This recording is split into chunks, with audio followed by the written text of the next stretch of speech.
Good evening, everyone. You're very welcome. Firstly, on behalf of the Rory Foundation, we'd like to welcome everyone and thank you for attending this wonderful event here in Belfast's Waterfront Hall for what promises to be a great evening, particularly as we are in Rory's backyard, home once again in wonderful sunny Northern Ireland.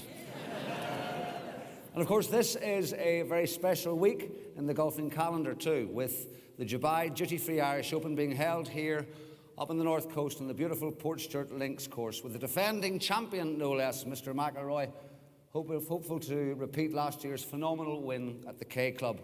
Indeed, this year's event has grown even further in stature, becoming one of the 8 elite tournaments promoted as the European Tour's Rolex Series, with a minimum prize pot now reaching $7 million. It'll be a wee bit less than that when they give me my Rolex. That is pretty incredible considering where the Irish Open sat only a few years ago, with no sponsor nor direction, until Rory decided to transform the event and use it as a platform for positive change for his foundation, creating an annual focus for his charity to bring so many golfing and charitable partners together for a very special fundraising and sporting week. As for Rory himself, tonight we'll be hearing a few news stories and insights you haven't heard, perhaps a few new twists on some old ones. For those of you who came to last year's event down in Dublin with Sir Alex Ferguson, which was somewhat of a Manchester United love-in for both Rory and myself, you might well be impressed. I was surprised to see us embrace the other half of Manchester tonight as we welcome a very good friend of Rory's and sporting icon in his own right. I've met him upstairs, the most laid-back, gorgeous man, the current Manchester City manager, Pep Guardiola. We look forward to welcoming Pep on stage a bit later. We're also delighted to have 2 of the charities that Rory has supported so strongly over the last 3 years here up tonight. They're here up beside the stage, looking directly, they're here and here, they're looking directly down on my beautiful full head of hair. That is...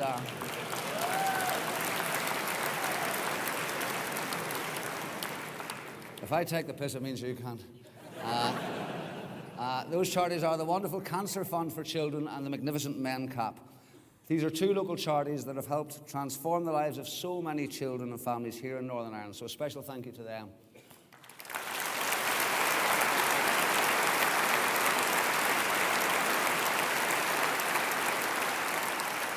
We also have with us this year's nominated Rory Foundation charity, Sport Changes Life, who will receive a generous donation from the proceeds from the Irish Open event. Sport Changes Life are a local charity with strong links to America.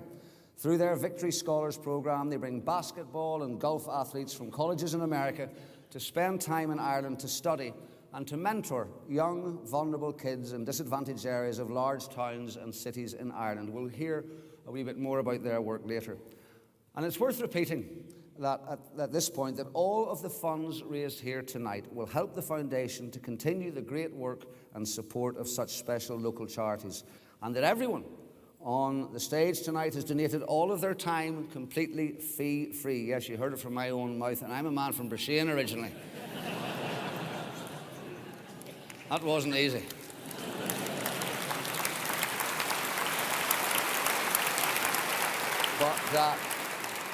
But there, of course, there are no appearance fees, and we're delighted to do that because we want to make sure all the monies raised tonight goes straight to the foundation. Before we bring Rory out on stage, we should also have a special word of welcome to everyone around the world watching the event live as we stream it for the first time on the internet, courtesy of our live streaming partner, Aer Lingus. And for any of our internet viewers who would feel supportive enough to click on the Donate Now link whilst you're watching online and make a donation during the show, you'll be entered into a special draw with 2 winners being drawn out at random to win a Manchester City shirt and a pair of Nike golf shoes, both signed backstage only an hour ago by Rory and Pep. That is a money can't buy prize. So if you're watching on the internet, just make a donation during the live show to have a chance of winning. So, enough of me, if there is such a thing as enough of me. Let's move on to the main reason we are all here tonight, which through this event is to support Rory's charitable foundation, raise funds to help children live better lives. Rory set up the foundation 4 or 5 years ago, and it has already transformed into an incredibly strong organisation helping many people in Ireland through a variety of children-focused charities. So far, the foundation has donated or pledged to donate $4.5 million. And as recently as last week, Rory and the foundation have pledged a further €1.2 million to go towards the building of a new Daisy Lodge facility in County Mayo. And Rory,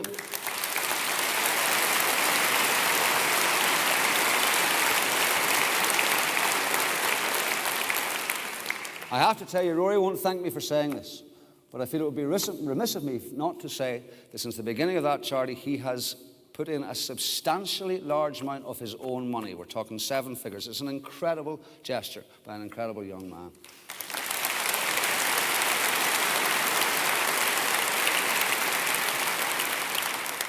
But before we hear from the man himself, here's a short video that captures some of that and shows the incredible work this foundation does.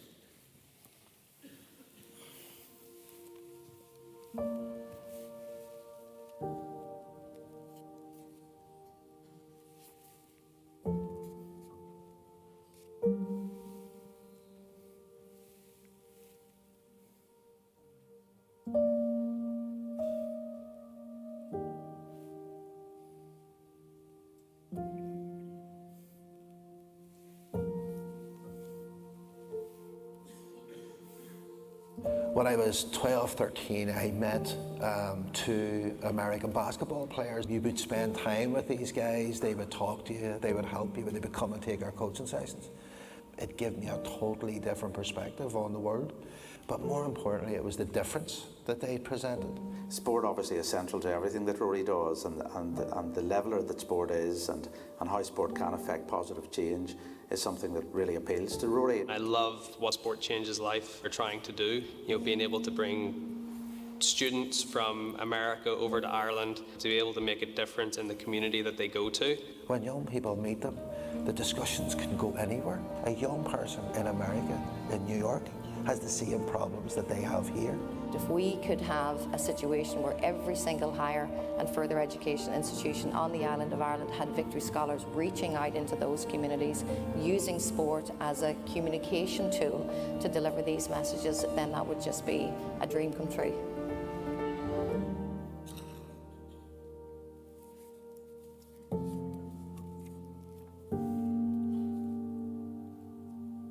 My son Noah Collins attends MenCap. The condition that Noah has is called spinal muscular atrophy, which is a lack of protein in his spine. Noah requires 24-hour care. My wife works full-time. I had to give up work to look after Noah. MenCap's our lifeline. MenCap focuses on the ability of the child and not the disability of the child. So every child that comes through the door of MenCap has an ability. I really believe the work that MenCap does makes a difference for these children and their families. I was able to go to the facility and see firsthand the work that they're doing and how they're helping these children, helping these families. It really was touching to see that and to spend time with, obviously with the kids, but with the parents as well, and how much they appreciate what they've been able to do there.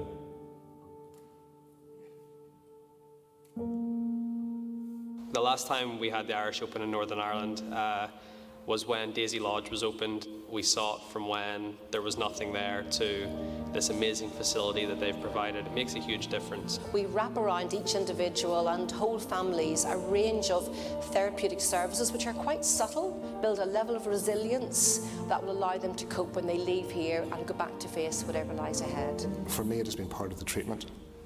I spent 9 or 10 months bottling up my emotions while I looked after Sam, and coming to Daisy Lodge allowed that to come out, just to feel as if you are in an environment where everybody understands.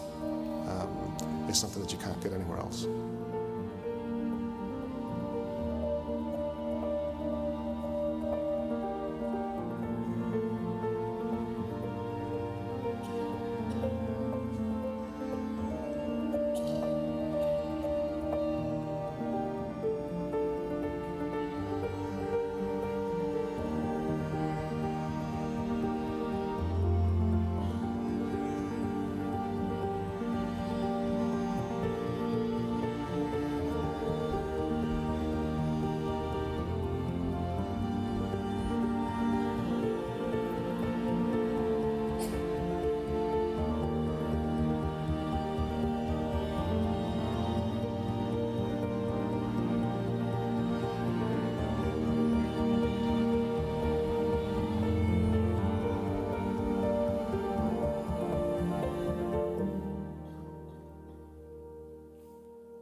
Just a short but wonderful window there into some of the fabulous work the foundation does.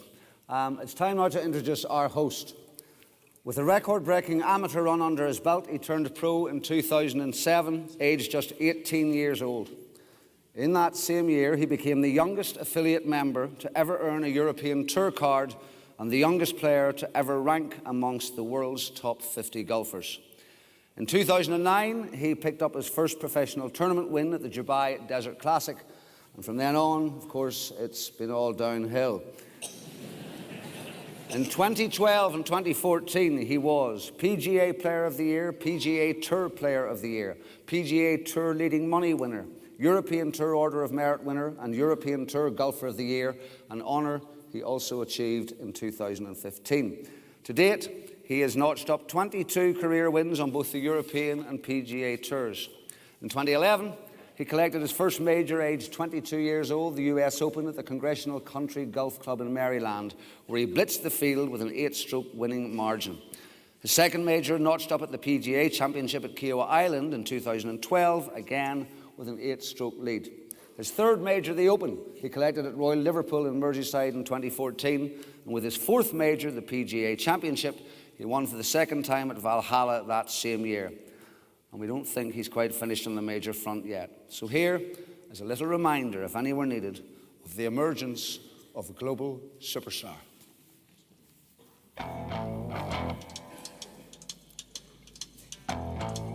Now when I was a little boy, I had something in my pocket. Keeps a lot of folks alive. Now I'm a man, you know, baby, we can have a lot of fun. I'm a man, style and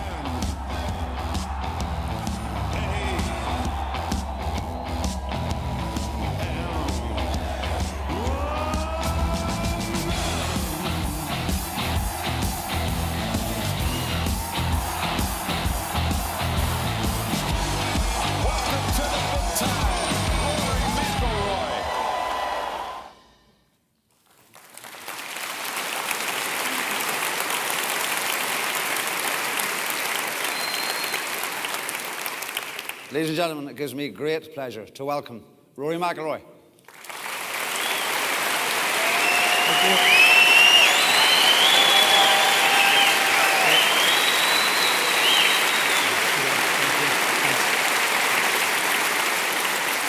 Sorry. How you doing, Mum? I heard her coughing there, so I just giving her mummy some water. Yeah. Sure that's water, Rosie? Yeah. Welcome, Rory. Good evening. And listen, on behalf, first of all, on behalf of everyone here, can I just start by extending the warmest of thanks to you for putting this wonderful fundraising night together. I mean, it's astonishing for all of us. It must be astonishing for you how far the foundation has come in such a short time. It's an incredible achievement. You must be very proud. Yeah, I am very proud. I mean, I feel very fortunate as well that I have so many great people that work behind the scenes and putting things like this together. I mean, the foundation CEO, Barry Funston, along with everyone else that helps, the work that goes into it is incredible, and I feel very fortunate that I'm just able to row in behind it most of the time and show my face and say a few words, but the real hard work is done by the people behind the scenes. But you know, it's great to see such a great turnout tonight, and you know, hopefully we'll raise a lot of money for the charities that you saw on screen there earlier. And I was backstage getting a little emotional about it, just thinking about all the good stuff that we've been able to do, and hopefully all the great things we're going to be able to achieve in the future as well. But what was it, if I take you back to the nascence, when you came up with the foundation? You were a young man. I mean, you're still a very young man, but I think you were 24 when you came up with the idea. I mean, did it just suddenly hit you? I mean, that's quite a mature decision to make at such a young age. What made you consider that? Yeah, there was a couple of different factors. I was an ambassador for UNICEF from 2010, 2011, and I went to Haiti with them, and I saw the great work that they do. But I felt being a part of such a huge organization like that, I didn't feel like I was really a part of it. You know, I would go and I would lend my time and go to these different things, but I felt like I could do more. So that was the decision to start the foundation in sort of the end of 2011, 2012. And since then, you've seen we've been able to do a lot of great work, and I feel like I'm more involved. It feels like I can make more of the decisions. I know exactly where the money that we raise and the money that we give to these great causes, we know exactly where it goes and what it's used for, and that makes us feel so much better about the donations that we're able to give. But I'm so interested to know that it was an actual decision you made to step out on your own. Who did you have around you? Where do you think that comes from? Is that from your childhood, your background, or what? Yeah, I think it's from my childhood, from my background. I mean, I'm very lucky to say I had a very privileged upbringing. My mum and dad were 100% behind me, and I was a healthy child, and they did everything they could to support me, whether it was school, which I wasn't a big fan of, or playing golf, or whatever it may be. So I was very lucky. I was very privileged growing up, and the more you travel and the more you go to different countries, you realize that not every child is as lucky as I was, and that was the whole reason behind starting the Rory Foundation. And yeah, look, it's been a great journey so far, and I feel like we've a lot more to give. But so, what are your plans going forward for the foundation? We've achieved so much here so far, but I mean, I think you're going to branch out. Is that right? Yeah, I would love to extend ourselves beyond these borders, and we've sort of started to do that with Sports Changes Life. Obviously, they have a big presence in the United States, and they're actually going to start, sort of with our support and our help, we've been able to send a few of their scholars to Dubai. Mm-hmm. So they're going to learn and go to university in Dubai and do their masters and sort of help the community there as well. So Sports Changes Life has been, I think, a big step forward for us in terms of the reach that we have. As you said earlier about Daisy Lodge number 2 coming in County Mayo. We've pledged 1.2 million euros to that, which is incredible. I mean, what they did in Newcastle has been really first class. I mean, the work they do is absolutely incredible, and we want to do everything we can to support these worthy causes. And you were talking there about the incredible work Barry Funson, your CEO, does, who's here tonight.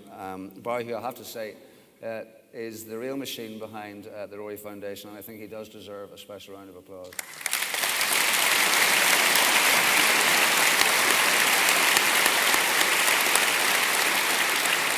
But as you say, establishing and maintaining a foundation like that takes a huge amount of effort. But the extra decision to work so closely with the Irish Open and the foundation, tell me about that, how that came together.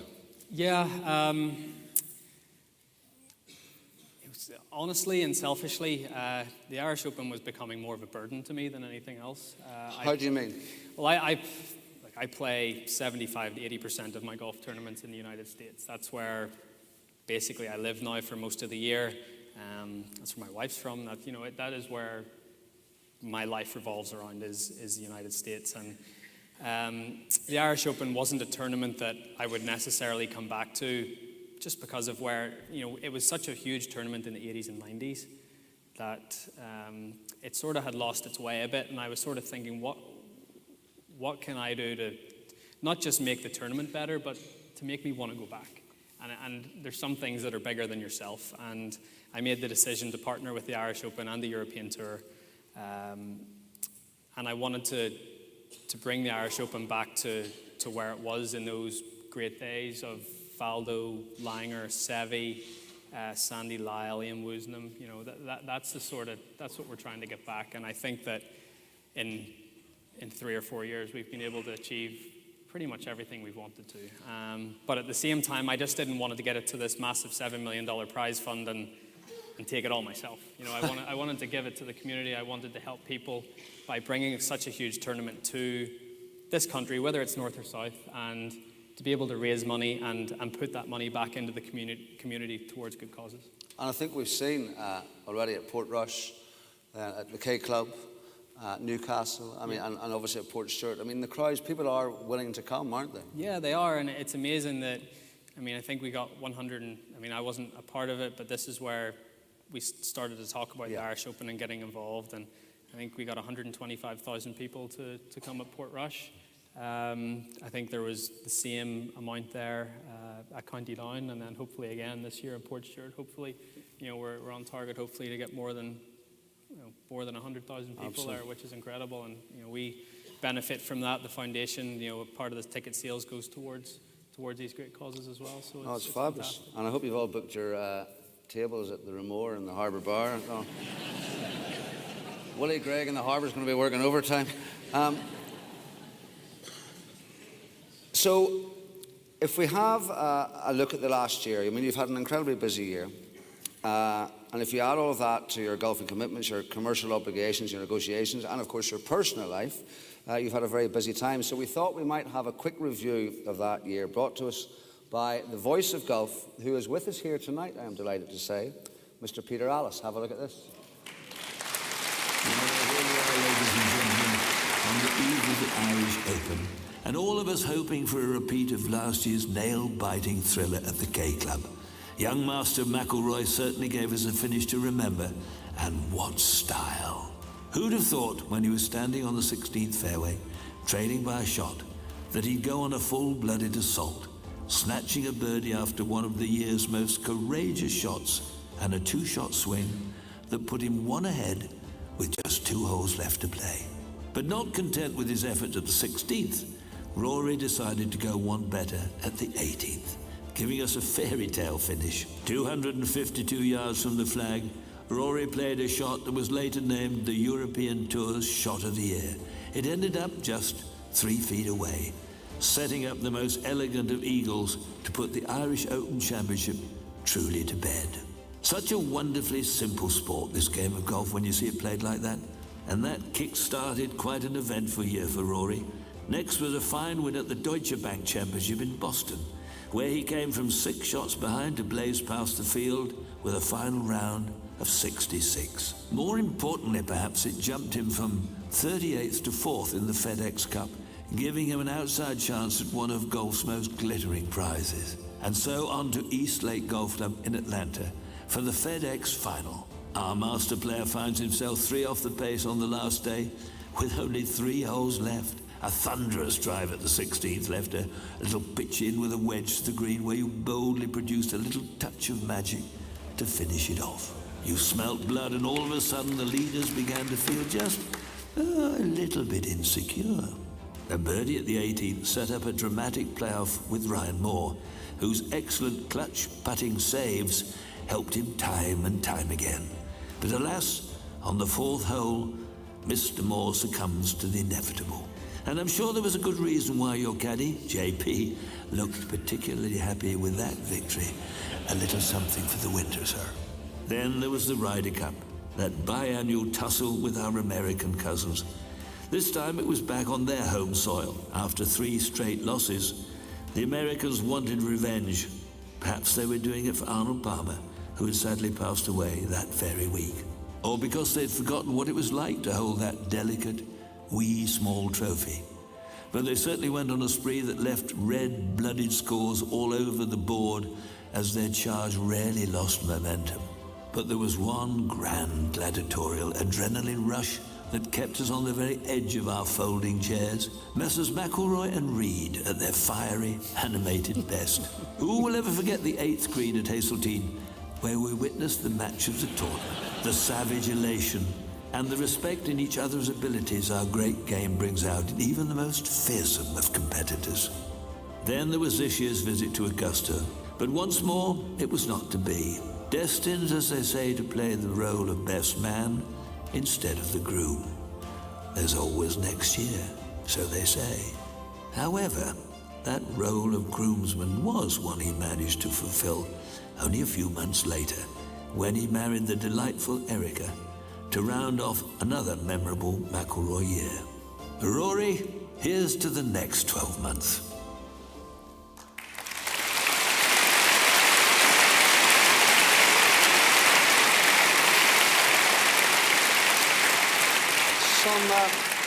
Some amazing memories for you there, a few of which we'll talk a bit about later. But I just want to have a quick chat with you about the FedEx. I didn't have it in my script, but just watching it again, I mean, that was extraordinary, wasn't it? Yeah, it was unbelievable. It was, last year was a bit of a a bit of a weird year. I felt like I played good golf, but just didn't quite get as much out of it as I should have. And that, going into the FedEx Cup, I'd come off a missed cut at the PGA Championship, which has historically been a very good tournament for me.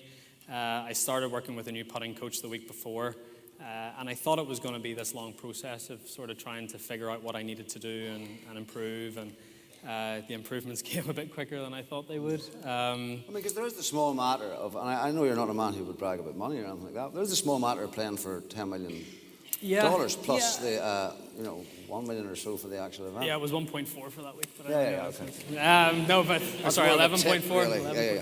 Yeah. But no, it was more. When I look at my golfing career, there's really only a couple of things that I haven't achieved that I set out to achieve.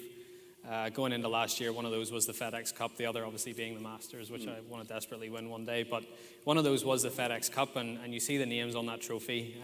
Tiger Woods has won it twice. Vijay Singh. Well, not only is it about consistency over season, it's also about having the ability to respond to pressure at the end. It is, yeah, for sure. And everything had to work in my favour on that Sunday. Obviously, I was holing shots from the fairway.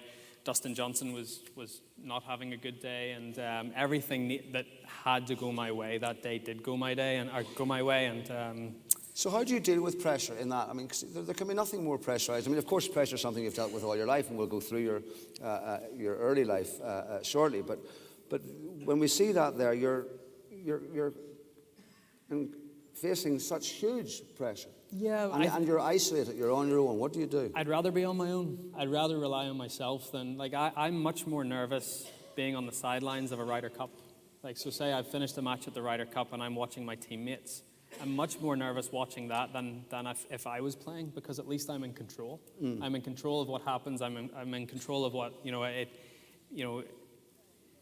I think the Ryder Cup is the most pressure we face as golfers, and that is huge. I mean, you're playing for huge amounts of money, but whenever you're over that 6-footer or 7-footer to win, that's not what's going through your mind. It's the FedEx Cup champion. This is something I haven't won before. Something that I can look back at the end of my career and say that I have won. I think that's what's most important to me. And you did mention there that the year wasn't exactly what you wanted. Of course, in the last few months, you've had maybe your first ever golf injury with the ribs. Is that right? Yeah, golf injury. Yeah, I've had a couple injuries before that were ungolf related. Yes. But this was the first one that sort of came from golf, I guess. So it's been a little bit frustrating in that way. And how do you deal with that? I mean, that's a setback. It is. It's a setback. You just have to be patient, and sometimes it's hard because you turn on the TV and you're watching the golf tournaments and you're seeing these guys win, and you feel like you're losing ground to them. I started the year number 2 in the world. I'm down to number 4. It just doesn't really sit well with me. Yeah. Feel like I haven't been able to get on a good run, but thankfully I'm feeling much better. It's still something I'm going to have to manage over the next few months, but I'm just excited to get on a run of golf. Obviously, starting with this week up in Port Stewart, and then playing in Scotland next week, and then obviously on to the Open at Birkdale. Great. So that's this year and the year to come. But let's go right back to the beginning. I've asked you this before, but they won't have heard it here. Do you remember, what's your earliest memory of golf? Hollywood Golf Club with my dad, probably 3 or 4 years, probably about 4. I don't really remember much before that. But I always remember I always wanted to carry my own bag, but by about the 3rd or the 4th hole, my dad was usually carrying his own, and then my little clubs in his left hand. But yeah, they're my earliest memories. I mean, there's the 13th hole at Hollywood. It's called the Valley because you have to clear this sort of ravine to get to the fairway. And I remember the first day I was able to clear that valley off the ladies' tees, and that was a pretty big deal to me. Or is it the ladies' tees or forward tees these days? The forward tees. And I mean, when did you think? I'm sure your father was telling you this, but when did you think? Very early on, did you realise that you might be quite good at this? I always had an ability. I mean, even when you go back to, when I was 18 months old and 2 years old, there's videos of me chipping in the living room and hitting balls, and I always had that hand-eye coordination, so I was always decent at it. But I think it wasn't until maybe I was 8 or 9 years of age and I started to play against kids that were my own age from different parts of the world, and I started to win those tournaments that I realized, okay, pretty good at this. But did you think, I mean, would you describe yourself, it's hard to be objective, but do you think, would you describe yourself as an ordinary child? You know, I mean, did you have like scalextrics or did you have football? Yeah, of course. Yeah, it wasn't as if it was all golf. It was, I was a very, very normal kid. Did everything that kids do. Got into trouble, got grounded, broke out of the house when I was grounded. You know, like just all that stuff that. But you were an only child, so you didn't have a brother or sister? No. Only child. I was quite close with a couple of my cousins growing up, so they were sort of. But yeah, I never had siblings. Because I actually heard a story that your mother and father asked you if you'd wanted a brother or sister, and you said a resounding I said no. Yeah. Two of my sisters are here tonight, so I better not say what I thought. But, so your mum and your dad, they never sat down, you know, with a grand design and said, right, we're going to come up with this scheme to turn this wee boy into a kind of a superstar. What did they do exactly? I mean, you've spoken a lot about the sacrifices they made. Yeah. But did golf ever feel like a chore either for you, or did you ever feel that it kind of got in the way of them, you know? No, when you're that young, you don't realize you don't know enough about the world to realize that, you know, your mum's working night shifts that she didn't need to, and your dad's working 2 or 3 jobs that he didn't need to, and it was all to support me and support my dream of playing golf and playing it at a high level. So I didn't, you know, that was my life. I didn't know any different at that point. It was also a life you wanted. It was a life. Yeah, it was a life I wanted. It wasn't, you know, when you said, you know, they didn't sit down with this grand design, that, you know, the grand design was mine. I was the one that was dragging my dad to the driving range. You know, he had one day off a week on Sunday, and he had to spend it at the driving range with me. I'm sure he'd rather not. But I should say, Jerry and Rosie are here. I think we owe them a debt of gratitude as well, by the way.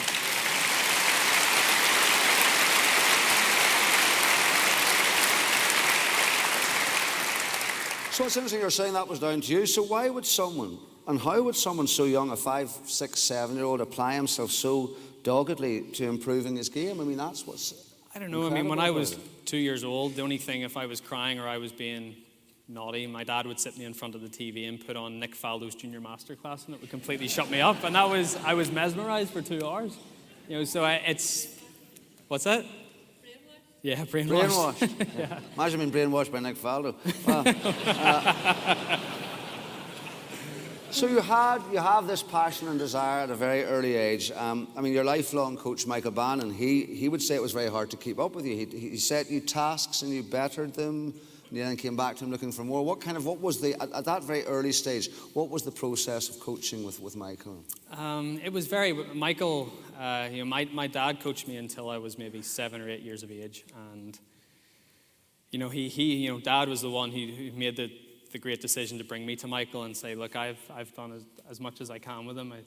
I'd like to hand him over to you and see, you know, if you can develop him and turn him into the player that we think he can be. So with Michael, it was very much about fundamentals at the start, and it still is. I mean, I think when you get the fundamentals of the golf swing right, everything else sort of falls into place. So it's very simple. It's very, I mean, if people watch Michael and I work together, you know, they'd think that he'd tell the same thing to an 18 handicapper, which he probably would. But you know, everything in the golf swing is the same. You know, you have to set up to the ball right. It has, you know, and all that stuff. And if you set up to the ball correctly, it makes swinging the club so much easier. So we still work on a lot of that stuff. But to be able to have that continuity from the age of 8 years of age to 20, you know, Michael and I have been working on the golf swing for 20 years together.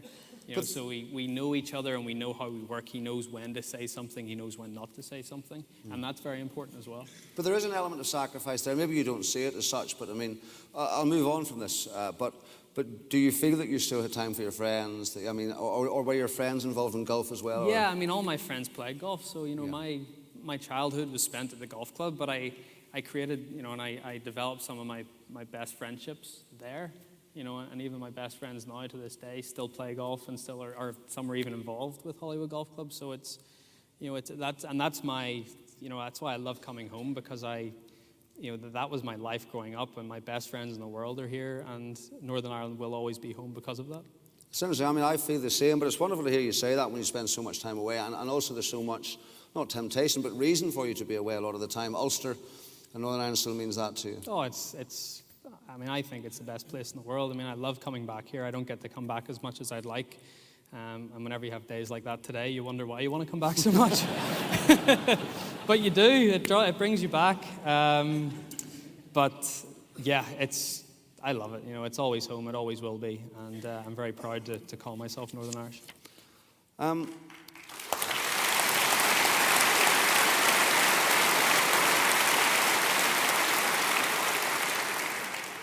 Presumably, though, because you were so good so young, at some point you have to stop playing with boys who are the same age as you. I mean, is that what happened to you? I mean, what was the route like that into it? What time did you start playing with older players? Was that in kind of competitions at Hollywood? Or when were you starting to consider, or when was it being suggested to you that you would move away? Yeah, so I think what our plan was the whole time was every time you got to the top of a certain age group, just move on from it. So, you know, junior golf these days, there's under 12s, under 14s, under 16s, under 18s, and every time I got to the top of that age level, I just moved on and never played that age level again. So say maybe I moved to the top of the under 16s when I was 14, then I moved to the under 18s, and then I'd maybe have a couple of years there, and I'd maybe play the under 18s until I was 15 or 16, and then that got too much, so I'd move up to under 21s. I'd maybe play that for a year or two until I got to the top of that, and it was a gradual progression through the age categories, I guess. And of course, by this stage, and probably before that, you, Jerry, Rosie, you know that that's going to be your life, that's going to be your career. I mean, I ask you something about when you broke the course record at Royal Portrush? You were how old? 60. 60. You shot 63. 61. 61. Because I thought 63 was a bit high, to tell you the truth.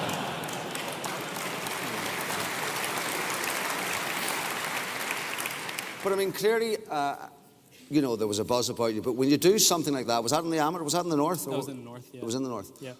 Did that have an impact? Or do you remember that day? Can you briefly talk through that? Were you on I mean, you know, you're 16, you're a wee skinny thing, and you're shooting 61 Royal Portrush. Wasn't that skinny? Oh.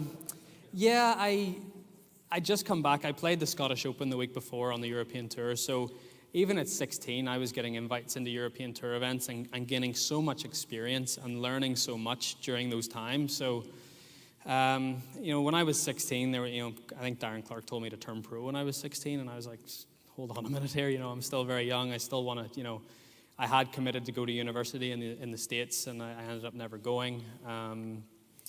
So, you know, but when you shoot a 61 at Portrush, that's massive. And I remember the Open was going on at St Andrews at the same time, and word had sort of filtered over there, and I got a few text messages from, you know, I think GMAC texted me and Darren, and you know, so it created a little bit of a buzz over there as well. So, you know, there was, you know, I was sort of riding that wave of momentum from when I was 16 all the way up until I turned pro. So, of course, this was then going to thrust you and put you into a world in which you were playing with people you'd idolised as kids. I mean, when you were growing up, who were your golfing heroes? Very young was Nick Faldo, and then Tiger Woods. Tiger, you know, was a massive hero of mine. I had a poster of him on my wall. I know every record he's broken, and I'm a bit of a Tiger geek. Because also someone had said to me, is this true that when you were very young, you used to sign your scorecards Rory, Nick Faldo, McIlroy? I did, yeah. I mean, that's not embarrassing at all. No, not at all. Not at all. And then I met him. No, yes, because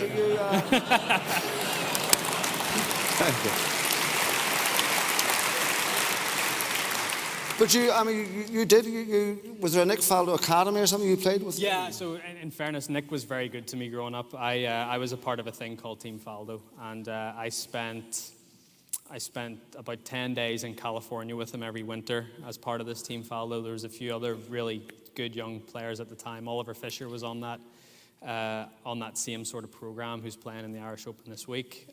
He's still a really good friend of mine. So we would spend quite a lot of time with Nick and learn as well. I mean, that was fantastic. I was a part of, that's the great thing about golf as well. Golfers, I feel, they're always trying to give back and always trying. So I was part of the Nick Faldo series, but I was also a part of the Darren Clark Foundation, and he held a weekend every October down in Portmarnock, and you could go and spend the weekend with him, and he would try to impart whatever advice he had for you. So, I was very lucky growing up. Not only did I have my parents and Michael Bannon and all my family around me, but I also had these great players that have been there and done that, and Faldo with 6 majors and Clarkey being so good and from here. I was very lucky to have access to that as a youngster. And it's interesting, you talk there about golfers trying to give something back, because it is a sport you play on your own, very unlike when we talked to Pep about a team sport. Yet there does seem to be a kind of fraternity, a brotherhood, like a community of golfers where you feel that you've always learned from those ahead of you, and you have to give something back. But you also get a real sense of what you're like as a competitor, don't you? Faldo, I think, had said that all the prowess in the world didn't pay for supper, only being selfish and winning did. Is that something that you learned from him? Yeah, I think it took me a while to learn that. I'm definitely more selfish when I need to be. It took me a while to get used to, this is going to sound bad, but it took me a while to get used to winning. I sort of felt guilty sometimes. I felt like maybe that's too selfish, maybe that's, Did you feel sorry for the other players? Or? Yeah, a little bit. I didn't feel sorry for them, but I just one of those things I wrestled with internally. But that was maybe a teenage thing, was it? Teenage thing, and even up until the early years as a pro, I feel like I would have won even more in my early years if I had the ruthlessness that I have now. And I've learned that it's okay. It's okay to beat someone on the last green. It's okay if they feel bad. It's competition at the end of the day, and it's what you're out there to do. That's fascinating, though, that it wasn't in you already, that you had to learn a killer instinct in a sense. A little bit, yeah, a little bit. It was always something I wrestled with a bit. Yeah. Because also I think it's well known, I certainly know from my knowledge of you, that you also have a very good off switch, haven't you? You're able to, which is important too. It is important, I think, not just with golf these days, but with everything.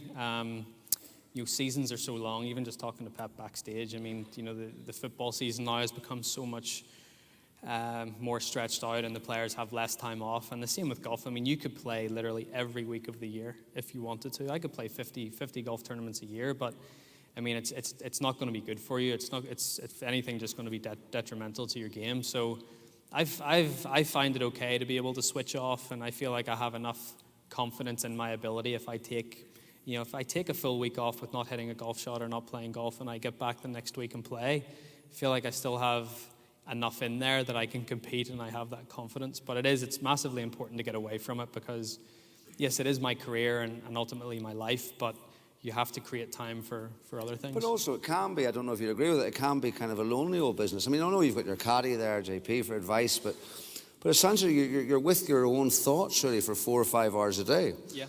Over a significant number of years. So what do you draw on to handle the inevitable highs and the lows during a round? Because as I say, you're on your own. Now you've said you prefer being on your own, but there's an isolation to that. There's a loneliness, isn't there? There's an isolation, and I felt the first year I played on the European Tour, 2008, I was traveling to these far-flung places in the world on my own, and I remember I think I missed like my 3rd cut in a row, and it was in Korea. And I remember getting back to the hotel room that night and just bawling my eyes out. I was lonely, I was homesick. I was, the professional game wasn't as easy as I thought it was going to be at the start. And I remember I just got back to the hotel and I raided the minibar. But not like with Pringles and chocolate and whatever. Might not have had as many drinks as Jimmy, but it was one of the,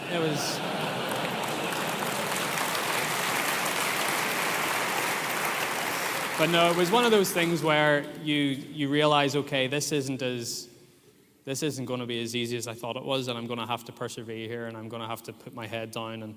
And so there's a few dark moments that first year on the European Tour, especially when you're in places where it's so unfamiliar to you, places like China and Korea and the Far East, and it is different. So, and that's when you really have to lean on your support team. So at that time, it was JP wasn't my caddy at that point, so it was another caddy, and then it would have been my former manager, Chubby Chandler, and whoever was traveling with me at the time, and obviously Michael Bannon was there, and my mum and dad were there to speak to. So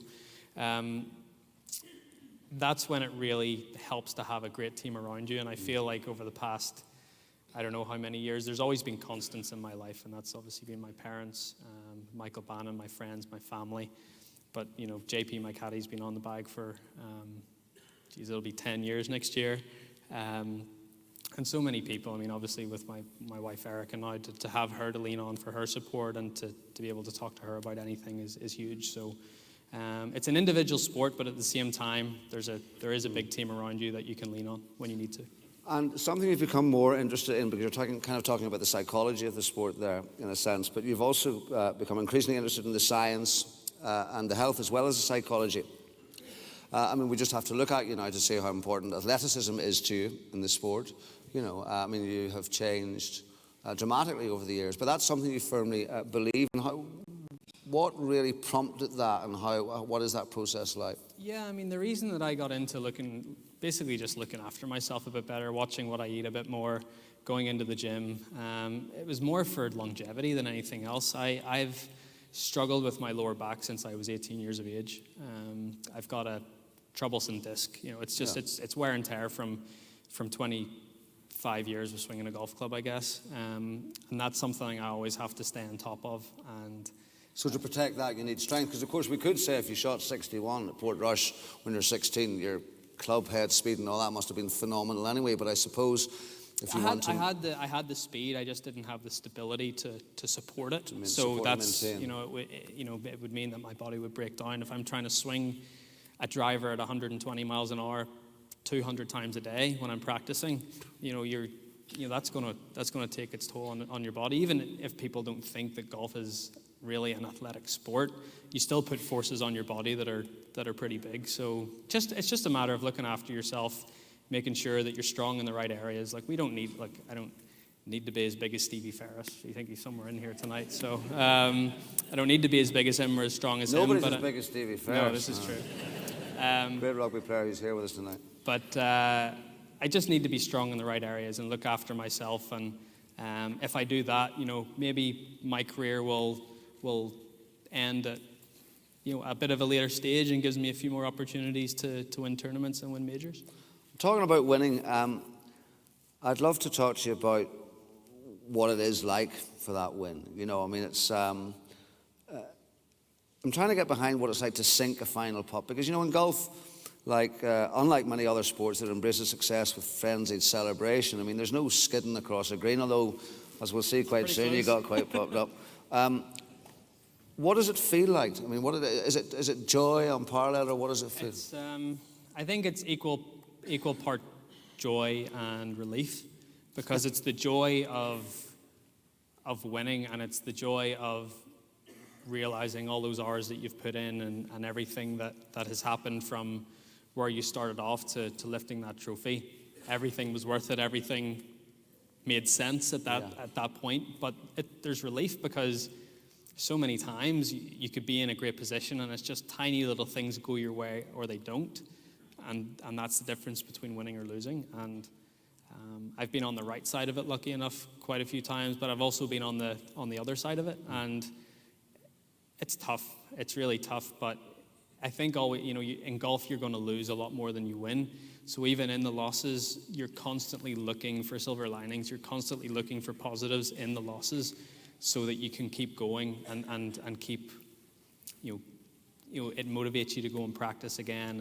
And I guess that's what keeps me coming back. And talking about this sport being such a pendulum of searing highs and lows, I mean, we've spoken before about, you had a setback such as the Masters in 2011. There's no point going into that again, but it was the fact that you bounced back to win the Congressional US, the Open not long after. So with this pendulum, with the smallest of margins of error, I think we might have a look at two moments from the year which Peter Allis mentioned in the previous clip, but it's really in a bit more detail to find out what you were thinking at that moment. The first was the Irish Open last year, and the style and the way that you did it with those two shots in 16 was something remarkable to all of us. So can we bring those up? We'll have a look at the 16 first of all, please.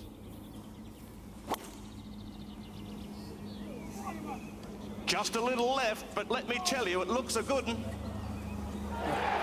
It is a good one. And received with more than enthusiasm. So that's the Irish Open, something you were desperate to win, particularly now that the foundation is so involved. I think that was on the 16th. I think you were one shot down, were you? One shot behind at that point. I must say, I've never heard a roar so big for a shot that only went to about 50 feet. And then obviously this one. But on 16, I was one behind. I was one behind Russell Knox, and Russell was in a little bit of trouble on 16. He couldn't go for the green in 2, and I did, and I sensed that was my opportunity.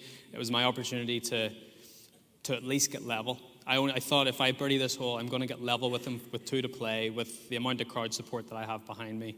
You know, he's hopefully going to feel the pressure, and that can spur me on. So that was a huge turning point. I made birdie, but he went on to make bogey there, so I went from one behind to one ahead. 2-shot swing. So then, and then if we look at 18 here.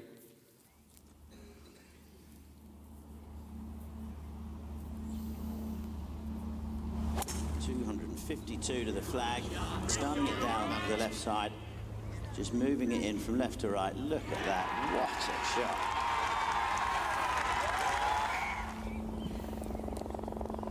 I couldn't even miss this one. I could. After a balanced 6 months, Rory a winner again, and in some style. Birdie at 16, eagle at 18, and McIlroy is the pride of Ireland.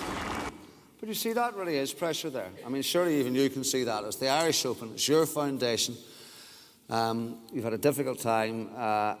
You're addressing that ball, the 18, 250-odd yards out.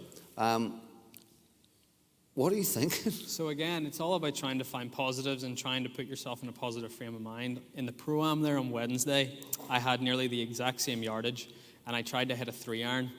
And I didn't quite get it, and I was trying to hit it too hard. So I dropped another ball, and I would never usually do this in a Pro-Am, but I dropped another ball and said, guys, I just want to hit one more here, and hit the exact same shot, like a floaty little 5 wood with a bit of left or right. So once I get over that shot on Sunday, I said to myself, you've hit this shot this week, you've played this before. So I had positive feelings. There was positive reinforcement there from the start. Luckily enough, I mean, I don't know, you know, again, I wouldn't usually hit a second shot in a Pro-Am and drop a ball, but I did, and all of a sudden, you know, fast forward 5 days, and you know, I need to hit that shot again. So that floaty little 5 wood.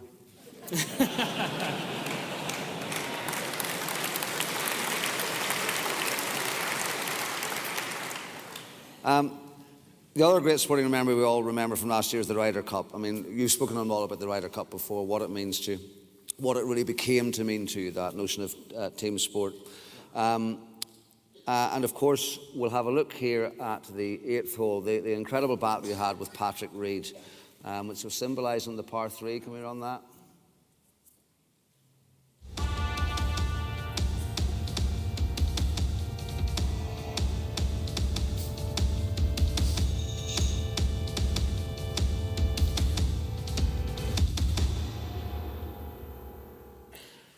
Amazing. That's just a small clip which really, as I say, symbolises what was an incredible match. I mean, what was that like? Oh, it was unbelievable. I wanted to go out number 1 that day because I knew he was going out number 1, and nothing would have pleased me more than to shut him up and beat him.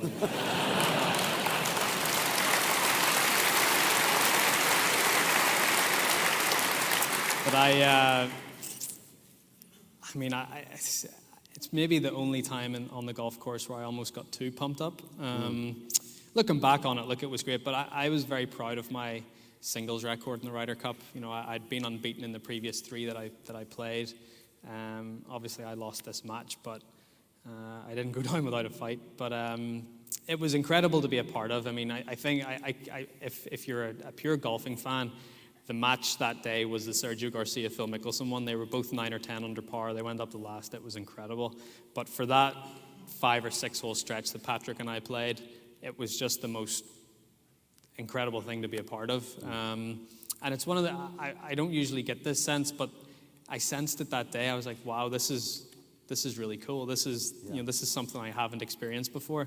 And we were taunting each other on every green, and he'd hole a putt, I'd hole after him. The next hole, I'd hole a putt, he'd hole after me, and I think we both played that stretch of golf, that first 8 holes, and I think 5 or 6 under par. And there was eagles, there was birdies flying. Obviously, I held that long putt and got really fired up. And I think as well the crowd were quite, they were very much against us. And I'm lucky that I get quite good support over there in the States. And it's the first time I'd really experienced anything like that.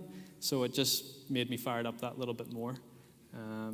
But it really is the spirit of the Ryder Cup as well. I mean, you see that moment of sportsmanship when he comes off the green, and the pair of you say, well done. But it's the great thing about golf. You can play as hard as you can and play your heart out, but at the end of the day, the better man's going to win, and you have to be big enough to say well done and have that sportsmanship, and that's drilled into golfers from a very early age. And I'll get him next time. And how do you feel about next time? I mean, we're in Paris next year. America finally wrestled it back off you, which, I think to many people kind of involved in the media and also people watching it, maybe didn't think it was a bad thing that America won from. I agree with that. I think, it rejuvenated the Ryder Cup, and it brought a lot of interest back into it, because it was quite one-sided there for a while. But I mean, if you look at the history of the Ryder Cup, the States has won a lot more than what we have. So we have still a bit of catching up to do. But next year is going to be good. We've got, I think there's 7 Europeans in the top 15 in the world right now. So it's going to be a great young team. You have John Ram, who is setting the tour on fire. You've got Tommy Fleetwood, who's won a couple of times, who's broken into the top 15. Thomas Peters, myself. It's going to be quite a young team. I'm actually not that young anymore, thinking about it, but compared to these guys. But I'm excited for it already. And Paris is going to be incredible. It's a great golf course over there. We're definitely going to make sure we set the golf course up a lot tougher than it was at Medina. We were a little disappointed. They set the golf course up, at Hazeltine. The golf course at Hazeltine, they put the pins in the middle of the greens.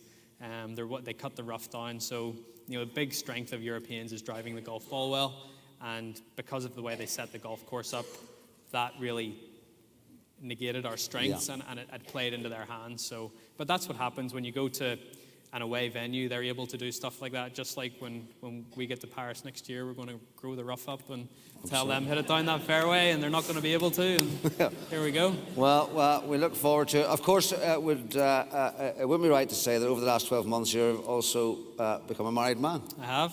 Yeah. How's that? Fantastic. Yeah. I mean, 11 weeks in, so it should be good at this point, I'd say. But yeah, no, it's been incredible. Like, Erica, it's a great time in our lives, and we had a wonderful weekend in Mayo in April, and everything went off without a hitch. And yeah, it's fantastic. We're in the middle of trying to buy a house in Florida and talking about the future, and everything's really, really good. So she just got in from a flight from New York this morning, so she's not here tonight. She's getting a bit of rest at home, so she's got just as busy a week as I have at the Irish Open. So great. Well, we wish you very well with that. Before we finish this part of the evening, Pro-Am tomorrow, Irish Open.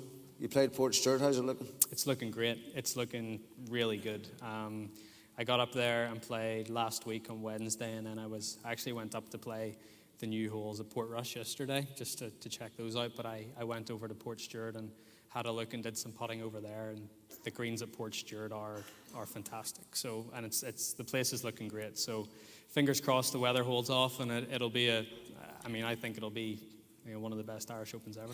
Well, look, we wish you all the very best. We thank you for hosting this night tonight. It's been said plenty, but you can't say it enough. We are all incredibly proud of you. For now, ladies and gentlemen, Rory McIlroy.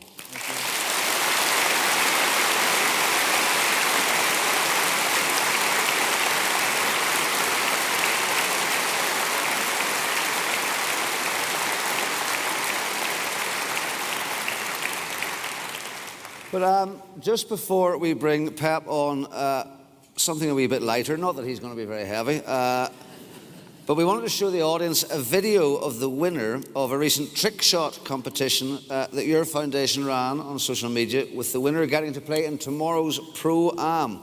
It was an amazing prize. The winner is a chap called Shane O'Hara from Sligo, who I think is here. And he put together the most amazing trick shot video out of hundreds and hundreds of unusual entries. It's now a YouTube viral sensation, viewed over 1 million times. So let's run Shane's trick shot here.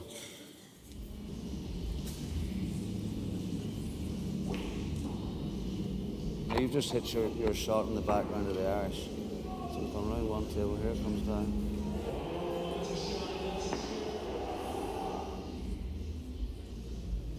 See there, it says, pick me, pick me.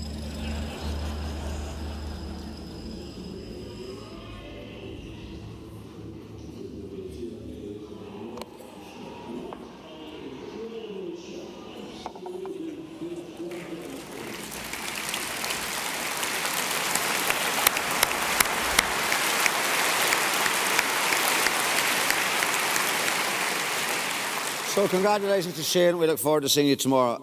It's time now for our next guest. Before we bring him on, let's just recap a little on the illustrious career of this iconic ex-Barcelona player, said to be one of the great and best players of his generation, who later in life returned to become arguably, probably not arguably, Barcelona's greatest ever manager. Jose Pep Guardiola Sala was born in January 1971, just outside Barcelona in Spain. He quickly rose through the ranks at the Barcelona Youth Academy to eventually become one of the most creative and technically gifted midfielders of his generation. He spent the majority of his career with Barcelona, forming part of Johan Cruyff's dream team that won the club's first European Cup in 1992 and 4 successive La Liga titles from 91 to 94.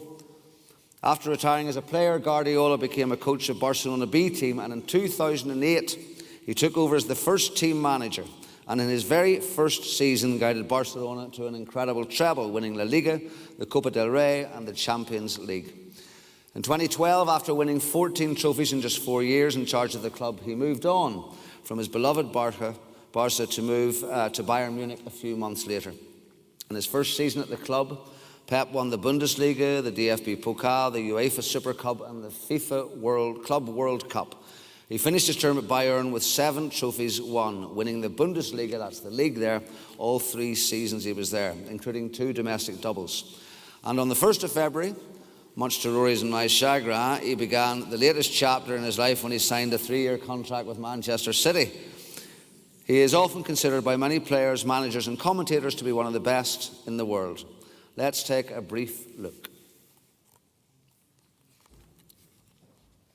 Here we go then, only one place to start this hour. Manchester City have got their man. Pep Guardiola will replace Manuel Pellegrini as manager next season in arguably the biggest managerial coup in the history of the Premier League.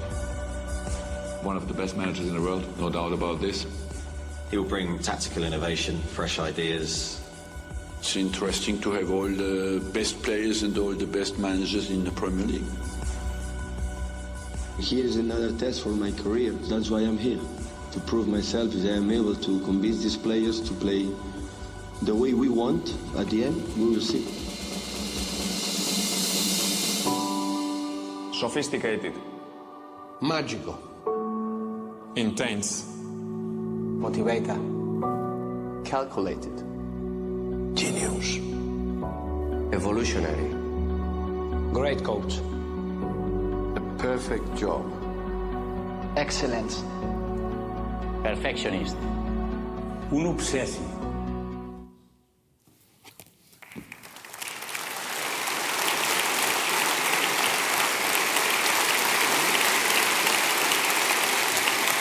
Ladies and gentlemen, please welcome Pep Guardiola.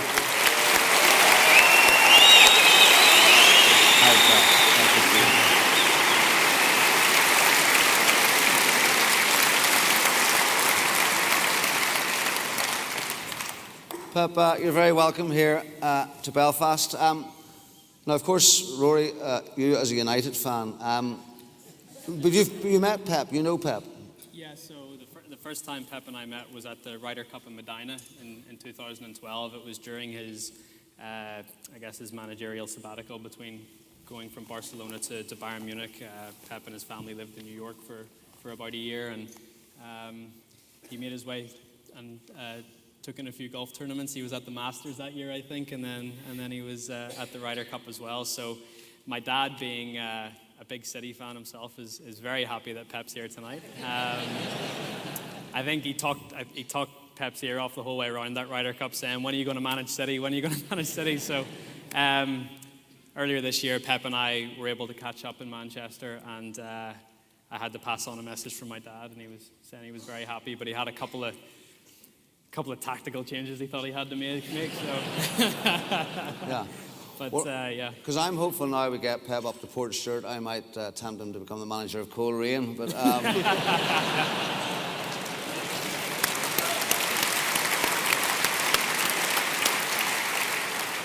so, Pep, if I start by asking you much the same question as I asked Rory, do you remember what's your earliest memory of football? Football? Yeah. In the street, in my little town. Mm. And were you from a football family? No. Not at all? No, my father, I think the ball is a square. So how do you think, what was it that made you so passionate about football, so good? I mean, did you know from an early age that that's what you wanted to do? No, I was born in a little town where there's no traffic lights there in that period, and all the kids, not like today, stay at home with the devices. It was on the street and playing there with your friends in the school and playing football. Unfortunately, my father didn't bring me in a golf course because if it had happened, Rory will be in trouble.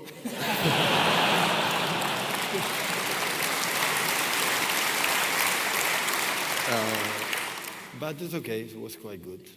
And so, was it something you really enjoyed? When did you begin to think, this is something I'd like to do, there's something I'm maybe good at? What was your first football team? I think in that age when you are a kid, you have to play to have fun. I think it's a huge mistake with the fathers involved to the kids to say you have to become something special. So I think, I don't know, but I think Rory became one of the best players ever in golf is because he started having fun.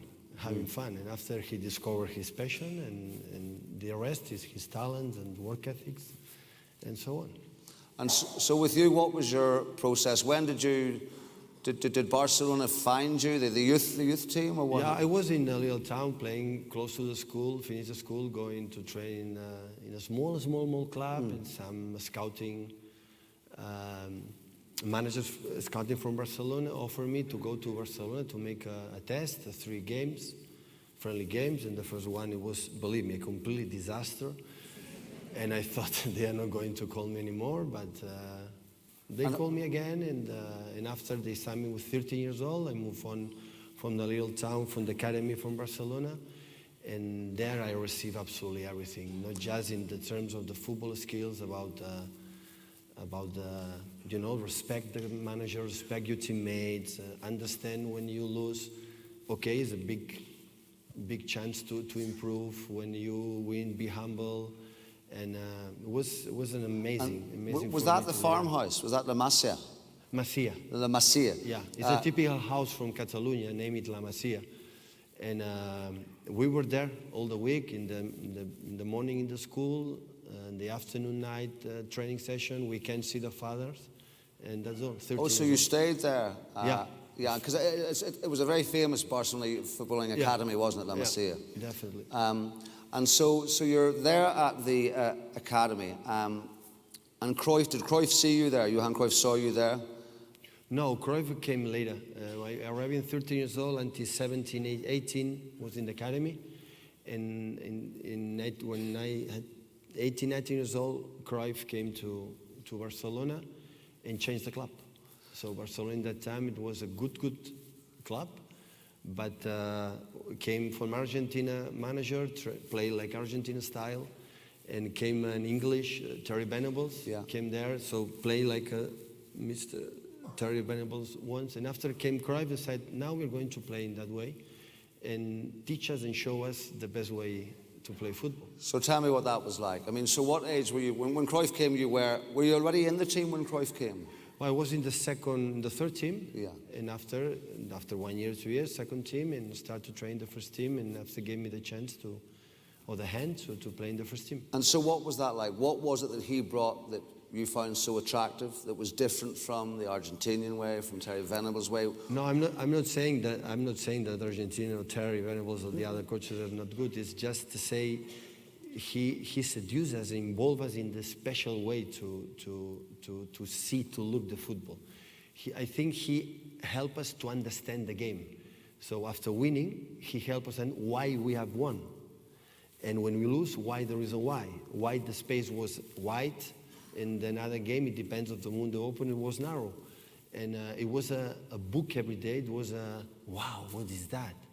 And it was we were lucky. We were lucky to receive the most influenced person the football created in the world, Johan Cruyff. Cruyff changed Ajax Amsterdam like a football player manager. And he was tired, decided, okay, I go to Barcelona to change that club. And he did it. And it's today, it's impossible to imagine the change the football created in Barcelona without Johan Cruyff. So how did he go about doing that? Did he work very closely with you on the pitch? I mean, were there a lot of coaches, or was it very much his way? And did he work individually with you? No, it was on the pitch. So he was quite young when he came to Barcelona, and still he did the training sessions, the practice session with us, and we realized, oh, that guy is better than us, and it really was. Of course, he was not fast enough, but his intelligence and his view, absolutely everything was one gap further than us. And of course, you had great success under him. You won several La Liga titles. I think you won 4 maybe in a row. Yeah, 4 in a row. Did that team stay pretty much the same during that time when he was there? Did it become hard to maintain success? The more successful you are as a young player, I mean, we'll talk about your managerial career later, but does it become more difficult to sustain that, or was it just... Yeah, no, it's always more difficult. He was tougher and tougher year by year. After winning, it's tougher to win again. The opponents want to beat you, and always you relax a little bit, and that's why you have to be tougher in that period. But he was a master even for that, to handle the different egos, and when you need more support or you need more strict in this kind of situation, Johan Cruyff, it was because maybe it was easy for him, because since he has 16, 17 years old, all the world say he's the best, he's the best, he's the best, and he knows absolutely everything. He's smelled the situations, anticipate is going bad or going wrong. It was there, so he anticipated absolutely everything before it happened. It helped us a lot. But could he, because I suppose at times, you know, I mean, Rory would have experienced this a little bit, but maybe more in football. I'm not sure, you can tell me. If you are going away at 13, of course you're still seeing your father and you're part of your family, but you do need also other father figures maybe. I mean, was Cruyff like that a bit? Or? No, of course, with 13 years old, you miss a lot your fathers and mothers, and that age you cry a lot and you miss them a lot, so you are a boy. And well, of course, the club supports us a lot. And but when you're right there at 30 years old, you are not thinking about, okay, I'm going to rise to the first team, I'm going to be a professional, I'm going to play just to have fun, or maybe go to the third team or fourth team, and after that, maybe I go to one team in the second division, something like that. But you never know what's happened in 30 years old. So you just go to the school to be good there in the school, because they were also strict in your exams and your notes. And after, in the afternoon, play with better teammates. They help you to be better, because when you play with better teammates, you help be better with better manager, with better facilities, with better absolutely everything. So that's why it was a little bit easier. And when Cruyff left, you were still at Barcelona when he left, yeah? Yeah. Do you think that made you decide that you were going to leave Barcelona then, or what was the process of you leaving? You played for another few years, but then you moved. Yeah, but when I arrived, 29, 30 years old, I had the curiosity to go abroad, to go to another countries. I went to Italy and Mexico, Qatar even, and always I had the curiosity to see other things, but not because Cruyff left, because the most important thing is the legacy he left. So now it's not just the manager, so the spectators and the media from Barcelona don't accept to play in our way. And that is the biggest legacy. So, okay, we buy in our play, but we have to respect some fundamentals that they bring us, and that is fantastic. Well, of course, we'll talk about when you return to Barcelona, but I'd also like to talk to you just about your memories of playing for Spain. You had 47 caps. You played in the 1994 World Cup. I don't know if you remember, I'm sure some people will hear, you played for Spain against Northern Ireland in a World Cup qualifier in October 1992, and this is where you actually made, at Belfast, your international debut here. You came off the substitute bench in the 67th minute, but you couldn't stop us holding you to a great 0-0 draw. We have a clip here.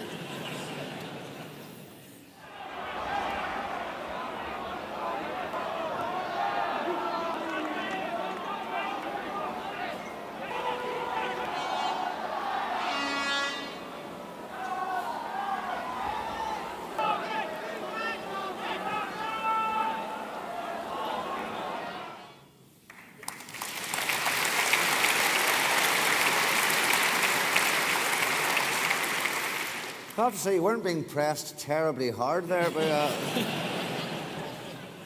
was like, you know, just sat back and what a player. Yeah, well, yeah. Lovely movement. I should add that in the return match a few months later in Spain, Spain won 3-1, and the current manager, Michael O'Neill, or as he is of this morning, after I gave him an honorary degree at Ulster University, Dr. Michael O'Neill is here.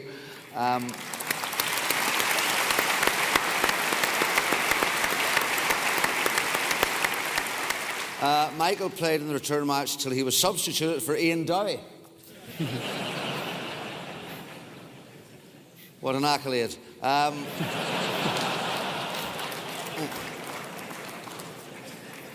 So I suppose, so you played, then you travelled a bit, you know, you were satisfying your curiosities in other countries, other cultures. When did you really start, do you think, to be conscious of wanting to become a manager? Did you consider that under Cruyff? Did you? So yeah, when 25 years old. Okay. And what happened? What was it? No, I said I want to be a coach. Why? Because I had my idea, so I want to prove that with one team.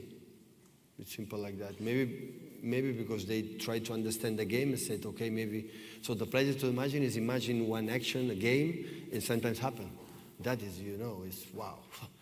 It's like you make 61. Because also you were captain, of course. You know, you were captain, so you already had leadership skills and you had people listening to you in the dressing room when you were captain. But to make the step to management is slightly bigger and something different because you're stepping outside of the team or you're stepping in control of the team. What was really extraordinary was that you didn't really start at a small team. You went straight into managing Barcelona B team. And then how long were you there before you took over? 1 year.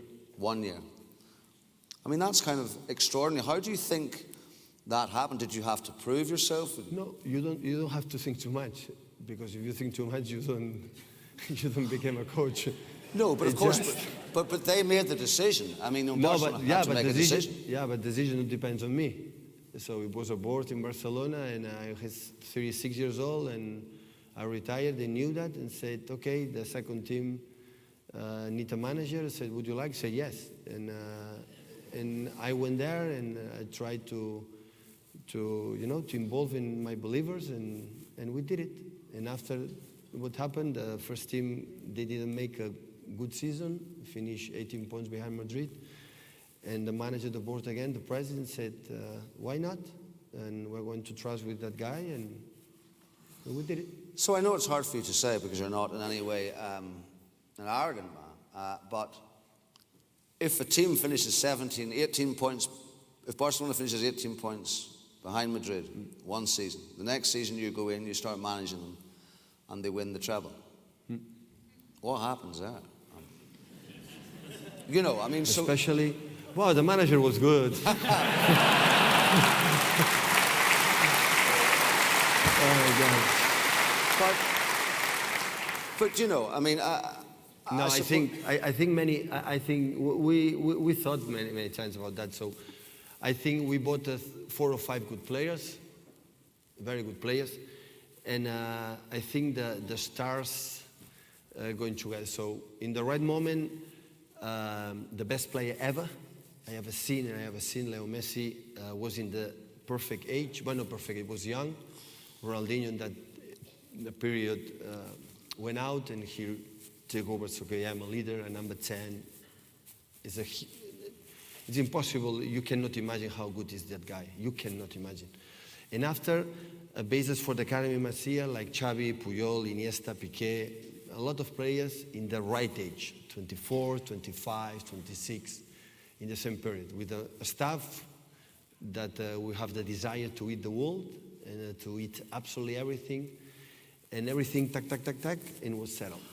But these are also individuals who excel as individuals. They still have to play as a team. So presumably, you were the glue for that team, if you know what I mean. And you must have come in with a philosophy. I mean, did you have a very clear philosophy of what you wanted to do? I was so clear, because I was lucky the year before in the fourth division, in the B team, but at the end it's the same. You talk with human beings. It doesn't matter how 17 years old, 18 or 27. It doesn't matter won Champions League or World Cups or won anything. It's human beings. It's try to convince them, seduce them what is the best. But we were clear, me like a manager, my assistant, and all the people, what we have to do. And after that, day by day, try to seduce a little bit that guy, a little bit that guy. We're going to play that way. And one game, say, look, you make good things, and after the talent. So in that period, we had a team like, they were competitors like an animals, not just one, all of them. They compete between each other. And in the bigger stages, in the big places, more calm they were. I think, like Rory said before, more pressure they have, or maybe he has, more calm he is, more convinced they have to do. And that the manager don't. So like a manager that like his caddy. So the caddy give the clap, but he has to hit the ball. So it's the same. So we try to help, of course. We are there to say maybe today that opponent play like this, like that, but. Yes, but so there must be a psychology that you adopt. I mean, for example, do you say different things to different players? Do you recognize in some players that they might need a bit of tenderness, or they might need a bit of that, Yeah. That's beautiful. That is fascinating. Especially when you're. Because, of course, I suppose you don't really have anyone to do that. I mean, is that one of the things that's different? Yeah. Yeah, there's a lot of self-motivation, I guess. You are ultimately accountable for what you do. There's no one to blame. There's no one to say, oh, well, I ran where I was supposed to. The ball didn't come into my path. It's more you hit the shot, and if you don't hit it the right way, it's all on you. So. But yeah, I've always, again, like I've never really been involved in a team sport, so it's hard for me to envision that collective. The only thing we get from it is the Ryder Cup, and I immensely enjoy that once every 2 years. But to be a part of that week in, week out, and have that team and the bond that you have, and the goal of what you want to achieve. That's always been very single-minded and self-driven for me. So to compare that from my mindset to what goes on in a team sport, it must be a lot different. But how important is it to? I mean, obviously, we only had to see you over the years with your players and how they celebrated with you after your great successes. But there has to be a bit of separation, yes, between you and them. I mean, is that? And of course, having been a player. That's an interesting transition, isn't it? To step outside of the team into, the hierarchy of manager. But I suppose you were ready for that. Yeah, it's tough. Always, you believe what you miss.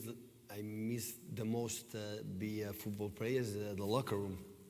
To be there before and after, so when they go dinner together, and of course you are in another position. and it's not easy. It's not easy, but they are professionals. And it's not like a basketball or handball, like they can play. So you have to take a decision the day before, and you put 7 players out, and 3 of them in the tribune, not even changing the locker room. And how you can convince them to say you have been involved like a group, like a team spirit, when he receives, what's the matter with you? So I'm here to play, you put me in the tribune. But just play 11, so, and the other ones. And what they receive, when you take these kind of decisions, oh, the manager doesn't want me. They don't love me. And no, that's true. And all we want in our lives is be loved. Yeah. Always we do in our lives is be loved. Tell me about it. Yeah. Yeah.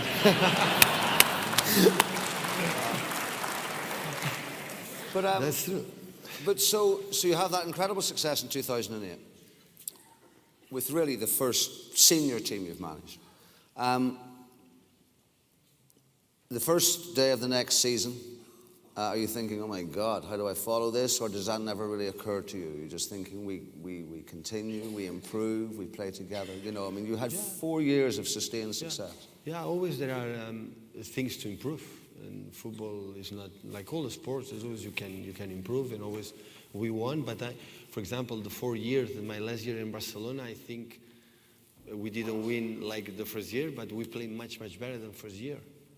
In the fundamentals and many things. We were a more solid team. We played more fascinating, more attractive than the first year. But the first year together, we have the enthusiasm, we have the passion, we have nobody can beat us. And the 4 year, so it's different. It's a lot of years together, a lot of time together. It's something is missing during during the road. And so is it because of those reasons that you began to think, maybe it's time to move on? Yeah. I mean, what was that? Yeah. Arrive a moment you feel so it's over.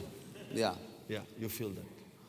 Because, of course, you devoted so much time to it. I mean, similar to all of our lives in a way. You know, it does demand a lot of time away from family. It does, you know. Did that play any part in your decision? But I suppose that when at Barcelona you were coming home every night and you were sort of with family, but it's a very involving... Of course, you cannot live without the family. So you consult with them, we speak with them. Maybe it will be good for our kids to go another country, and for like my wife. So if they decide no, okay, you stay. So it's not time to go. So you let families to be together. If not, it's better don't be family. So you decide to leave Barcelona, and then. What were your thoughts? Did you know exactly what you wanted to do, exactly where you wanted to go? No, what we decided, so it's over. And say, but I don't want to stay in Barcelona because Barcelona involved with, and I said, okay, we go sabbatical year, and we decide to move on in a little town, not too much restaurants like New York. And we lived there 1 year, and after, for a short period, Bayern Munich called me, and I thought, when Bayern Munich called you once, they are not going to call you twice. And I went there. And can I just ask you, why New York? Why not, I suppose? Because it's not a boring city. Yeah. So that's why we decide, okay, sabbatical year, you have a lot of time, you can make a lot of things. But it's quite a big thing to lift children. I mean, I've done that myself. From I went to New Zealand. It's quite a big ask of them in a sense. To move there? Yeah. No, in that case, no. They were small. 4 years old, oh, okay, 8, 9. So yeah. So they were at that age. They follow you. No, exactly. Now, not anymore. Yeah. So I read that when you went to Munich, you spent a long time learning German. I mean, that's something that you've believed very strongly in, isn't it? Being able to arrive in a place, being able to speak the language. But language is so important nowadays, of course, different languages, because we play, you coach teams that are hugely multinational. I mean, is language a real barrier? I mean, is it...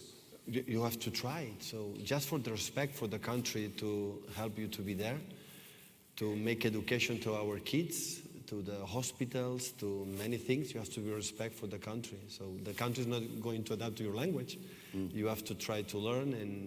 And the moment we decide to move to Munich, I start to study in New York with a teacher. some grammatical issues in Germany, and after start, and because you have to communicate it in Germany, not in English. You have to do that. And if you look back, you know, in years to come, when you look back at your time in Germany, you know, 3 Bundesliga, I mean, you won 7 trophies, I think, in 3 years there. Is it something, did you learn from it? Did you enjoy it when you look back? I think, like a family, we'll never forget our experience there, so in Germany. Because of the people? For love. I think the city Munich is top. Yeah, it's fabulous place. And the country is, when people say the German mentality, I don't know what the German mentality, but it's good. We were comfortable there with the people in the club, with the city. So I came from Barcelona when it's football. And then there in Munich, okay, it's football weekend, but the other people go to restaurants, the theaters, the cinema, the museums. My wife always explained in the morning, went to museum because I was training the kids in the school, and the museum were full in the morning at 11:30. In Spain, it didn't happen. That doesn't happen. So you see many things, and I think it's a very, very nice country. We learn a lot, and we are blessed. We were blessed to be there, definitely. And so you then come to the end of your tenure there. Obviously, you could go anywhere in the world. Man City came calling. I mean, that's a big step. I mean, you'd always said you wanted to manage in the Premiership, the Premier League, isn't that right? Yeah, it was at the end. I think a manager is always fascinating for the Premier League, and it was a challenge to go there. I know United is a top club. I know that, but in City it was an important thing with Chiqui Begiristain. It was the guy who promoted me in the second team from Barcelona. And I promised him, so once I go to England, I will go where you are. If it goes in another team, maybe we would have the decision to go there because I'm comfortable working with him. And I think it was not easy for him with 36 years old, said, okay, it was more experienced managers to go to Barcelona and gave me his hand to go, okay, try. And I felt I have to come back. That's what he did for me. I mean, it's interesting. I've heard you talk about culture before, or I've read about you talking about culture. You know, you consider the culture of Barcelona, the culture of Germany, and then you come, you know, and the culture of Manchester. Do you think that the culture in any way is reflected in the football of a city? You know, is there a marriage between the two things? Yeah, a little bit. Yeah. We are sons for our fathers and our education, and every country has its own history. The weather is influenced a lot in the way the people live. In Barcelona, going at 10 in the evening to have dinner, and everybody's on the street, and in Manchester at 4 o'clock you are at home. No. Do you know why? Do you know why, no? No, sunny days. And, I thought it was because I was on the telly, but I was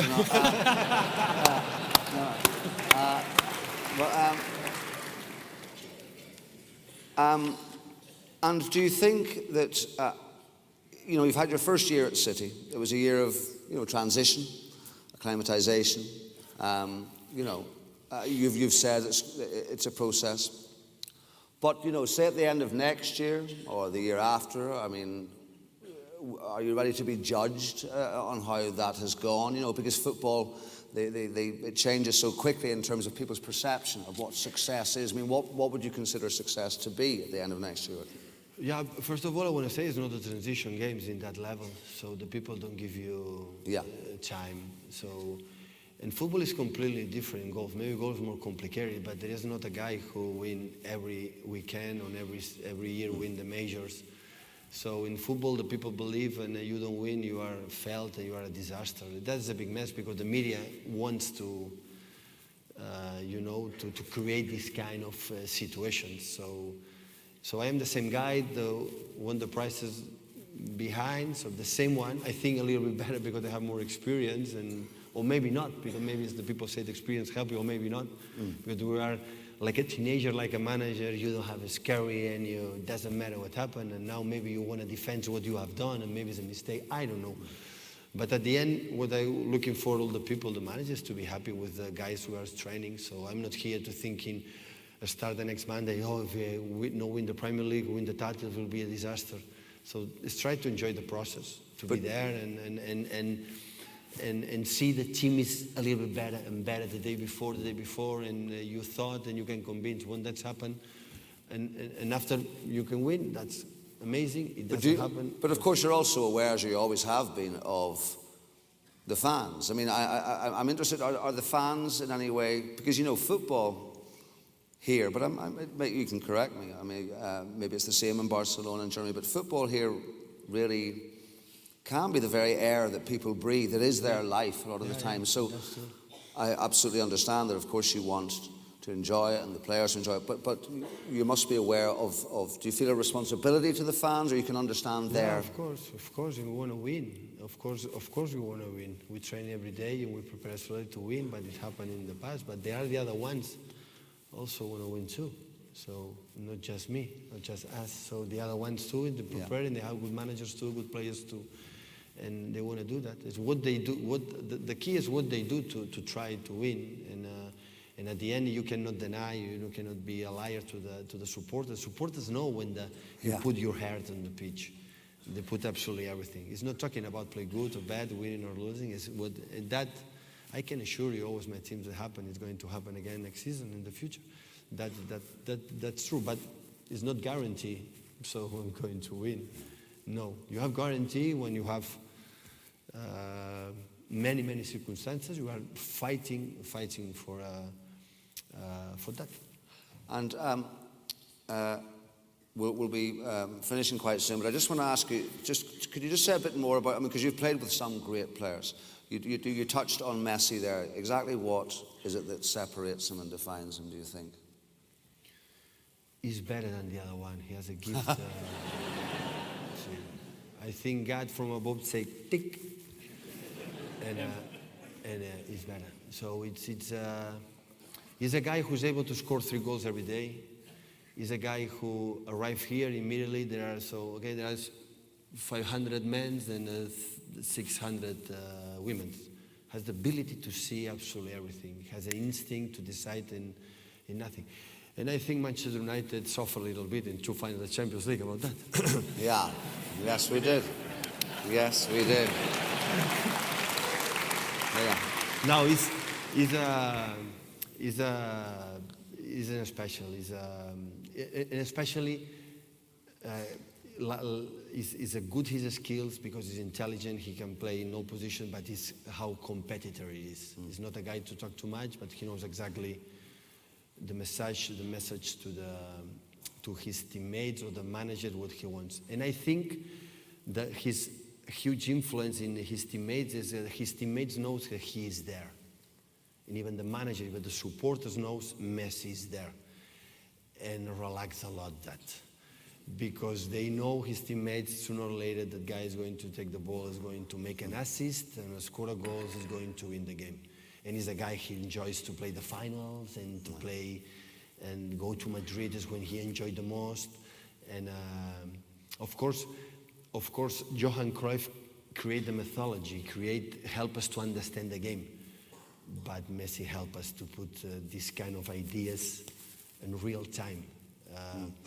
I am older than Rory, but my idol was Michael Jordan. In my generation, Michael Jordan, it was wake up at 4 a.m. to see the finals of the NBA because I felt in that moment, wow, I'm not going to see something like this in my life. Messi is like Michael Jordan. He's a guy who, so I encourage you when Barcelona plays, switch on the TV and watch him because after him, he's a dessert. Because, well, maybe if you sign him for City, they might win the Champions League one day.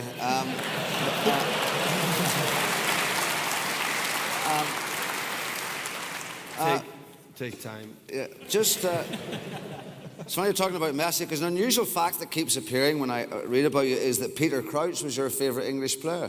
Peter Crouch? Yeah, you like... I am a big fan of him. Yeah, I like him. So a guy like this, his ability with... he played in the World Cup and the European Cup in, I don't know, I think in France 2008, and was a striker. I know he's not, because he's tall, but He's a good player. Yeah, no, Really I agree. a good player. I agree.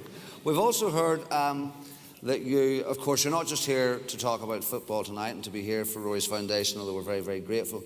You're playing golf tomorrow. What is my handicap? What is your handicap? Okay. I said before, I don't make 61. No.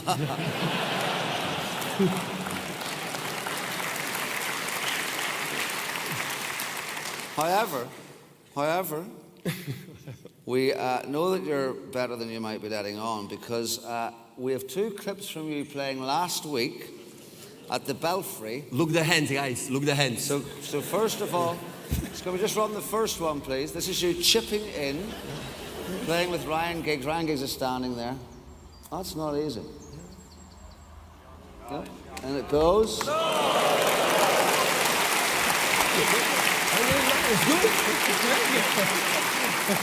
So, if you think that's something, there's Ryan Giggs pretending that he's congratulating him there on that.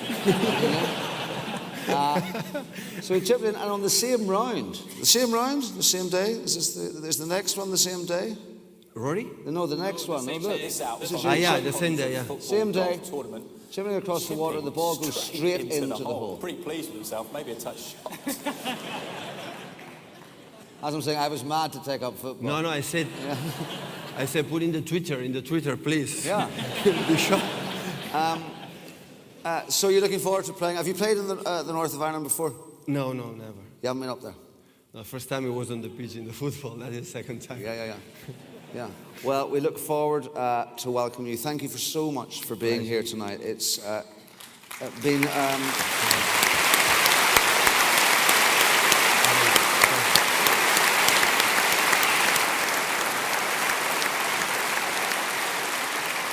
But we have just a few last questions, and these are our questions that have been sent in via social media. This first one is from Jenna Tuccio. This is for Rory. Rory, if you could go back in time and re-hit any golf shot that you have hit in a tournament, which one would it be and why? Jenna needs to get out more. No, Jenna, that's a good question, because I can think of a few. If you could re-hit any golf shot. Jenna was obviously born after April 2011. I would say that one, but the way my head was that day, I probably would have hit the next one. Because that, of course, was at the Masters. Just for those of you who don't know, that was at the Masters. The 10th. When you were 4 strokes. Oh, well, we don't need to go over that again. The 10th, yeah. Thank you, Jenna. So he would have re-hit that shot on the 10th. Or he could have even got me to hit it a bit better. Our question number 2 is for Pep. As the Manchester City manager, what Man United player would you sign for Man City? That's from Robbie Power. The swing, the Rory McIlroy. But well, I mean, maybe not even now. But what United player have in the past would you love to have coached? What Man United players? The past, I'm a big fan from Scholes. Yeah, good. Well, he was very much in the same mould as Iniesta and Xavi. Yeah, it was my favorite player.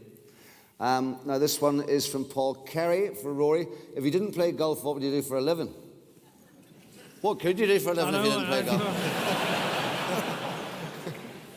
I think Paul from Kerry knows that one better than I do. I don't know. I mean,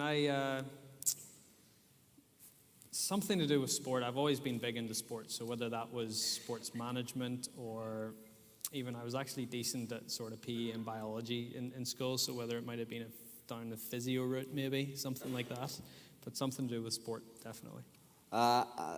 Just a couple left. This is for Pep. Who do you think the greatest manager of all time is, and did you learn from him? I think we know the answer to that one, Mr. Cruyff.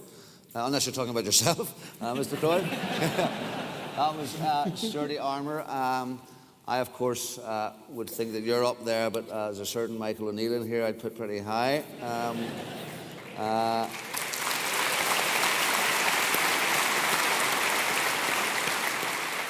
And I think, Pep, you've already answered that. If you could sign one player from any era, who would it be? You've talked about Scholes, but were you... are you too young to remember George Best? Have you seen much of Geordie Best, who was our big hero here? No, I didn't see him. But in Manchester... in Manchester City, there's Mike Summerby. Oh, yeah, I know. He's a big legend from Manchester City. One of the nicest persons Yeah, I ever great. met in my life. And he was so close friend from George Best and explained us a lot of histories, and not just only on the pitch. Yes. Yes, George was pretty talented, apparently. Anyway, listen, once again, thank you so much. It's been an incredible evening, but this is enough. This is the end of the night for Pep and Rory, and I'm sure you'll thank them again at the end. But we have one final surprise for you. There is another celebrity Pro-Am player playing tomorrow that is here tonight, and he's come to entertain us. It's one of our best-loved Irish singers. He's flying solo nowadays, when once he was part of a band that was one of Ireland's biggest exports, Westlife. Please welcome onto stage Shane Filan.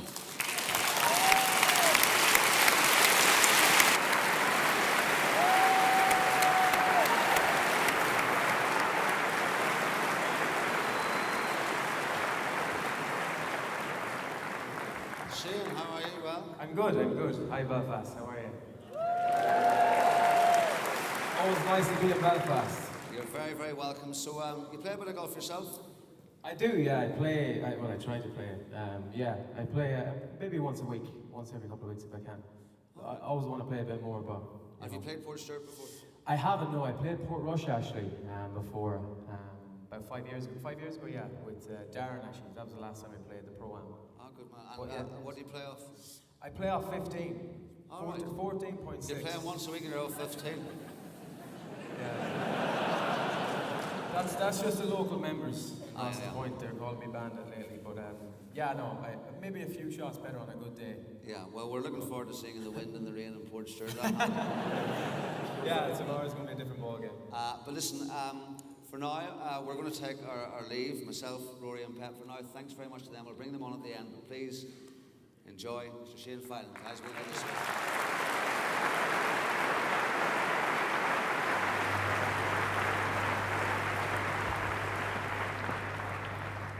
Right, Belfast.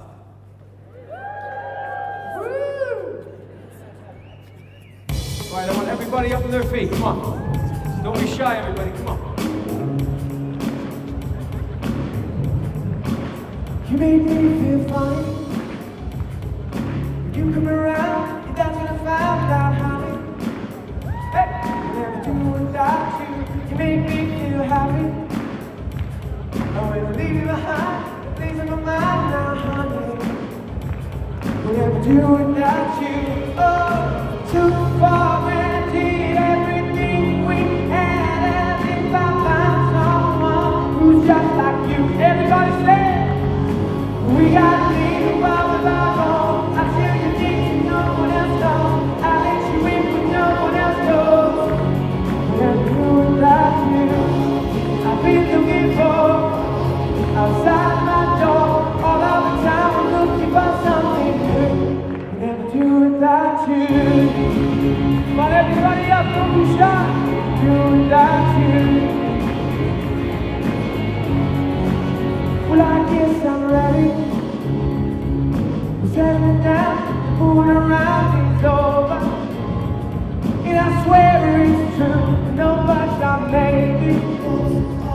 When I bought it down, saw someone who says, hey girl, it's you. Oh, funny how life can be so surprising. I'm just realizing what you do. Oh, we gotta leave the world without wrong. I say you things no one else knows. I let you in when no one else goes. We'll never do without you. I feel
Good evening, Belfast. There's a few girls in the house.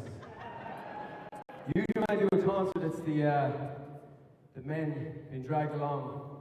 I think tonight it's safe to say the women might be dragged along, or the lads aren't allowed out on their own. Maybe one of the other. I think a few lads left there to get a taxi or get a bus. There must be take that fans. Anyway. The next song I'm going to do, I want everyone to enjoy. This song you're definitely going to know. And my job here tonight is to come here for the Rory Foundation and make everybody have a good time. Have a wee sing song, have some fun, let your hair down. Lads, don't worry, if you know the words, I won't tell anybody you were singing them. It's all good, we're in Belfast. So this next song is Uptown Girls. I want everyone to get up, enjoy yourself.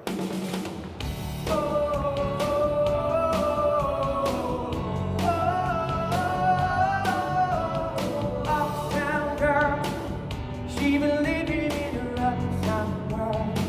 I bet she never had a backstreet guy. I bet her mama never told her why. I'm gonna try for an uptown girl. She been living in a white bread world. As long as every woman had a can. And now she's looking for a downtown bag. That's what I am. And when she knows what she wants from a bird's eye. And when she wakes up and makes up her mind, she'll say, I'm not so tough just because I'm in love with an uptown girl. You know I've seen her in her uptown world. She's getting tired of her high class toys and all the presents from her uptown boys. You gotta sing, come on.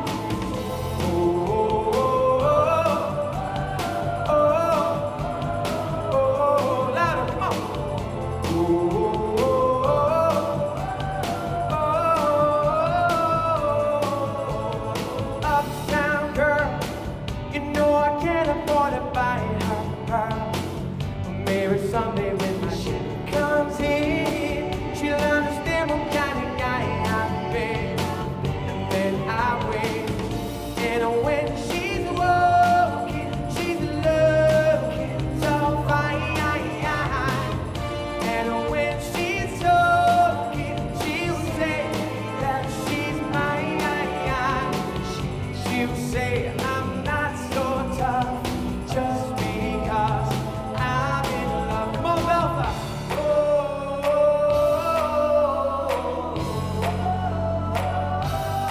This side.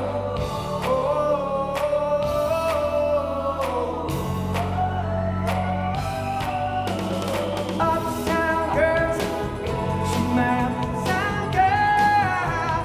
You know I'm in love with an uptown girl. My uptown girl. You know I'm in love with an uptown girl. She's my uptown girl. You know I'm in love with an uptown girl. My uptown girl. You know I'm in love with an uptown girl. She's my uptown girl. You know I'm in love with an uptown girl. My uptown girl. You know I'm in love with an uptown girl. Thank you. Uptown Girls, good song just to lighten the mood. Lighten the mood. But tonight is a serious night, guys. Obviously, we're here for Rory and his foundation, which is amazing, and which raises a lot of money for children all over Northern Ireland and Ireland. So I want to leave you with this song. I'm only going to do another song, 3 songs. But for this song, this is live over Facebook, everybody. So I want everybody to do something for me so we can do something for the foundation, which could be nice. I'd like everyone to get up on their feet for this song, please. There you go. See, you feel better now, don't you? It's like, I kind of have to get up. I don't want to get up. If I get up, will people see me? Nobody's going to see you. All the cameras are looking this way at the moment. But as soon as I finish, make it dark for the door. This song is a special song, and it's very apt for tonight, I think, you know, because of what the foundation does. This song's made me, you know, I suppose it makes me feel, you know, I suppose, looking back at my life, looking forward to my life, everybody wants hope, everybody wants to, I suppose, get on well in life, and these kids get this money, and it's amazing what the foundation does. So I want everyone to turn on their mobile phones with the little flashlight app if you can. Everybody has a phone in here. Please. This will look really good on Facebook. It's going to be amazing. There you go, look. There should be about 2,000 lights. There you go. Thank you so much. Now I want everyone to help me sing this as well. It's a beautiful song. You'll definitely know the words, I'm sure. If you don't, well, just pretend you do. This You Raise Me Up.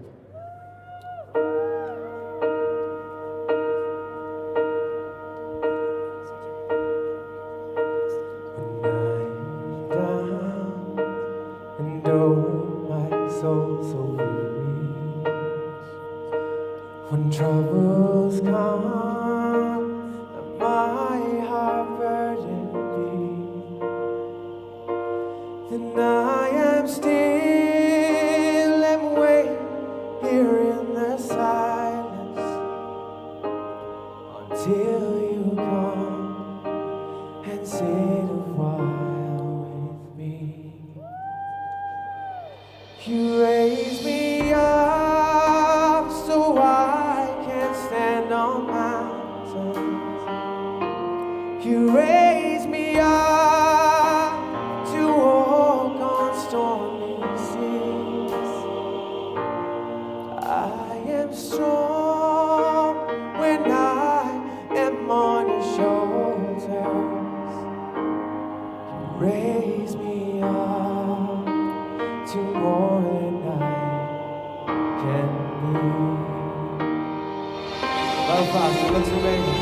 Side to side, everybody, come on. It's for everybody watching online. There you go. Light it up, Belfast. There you go.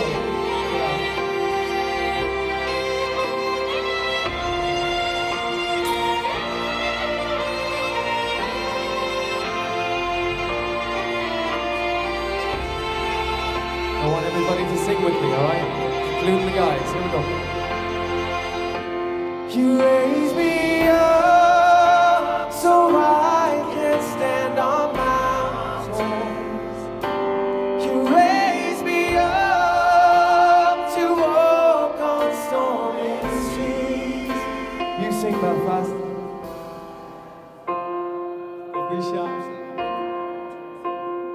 Shoulders, you raise me up to more than I can be.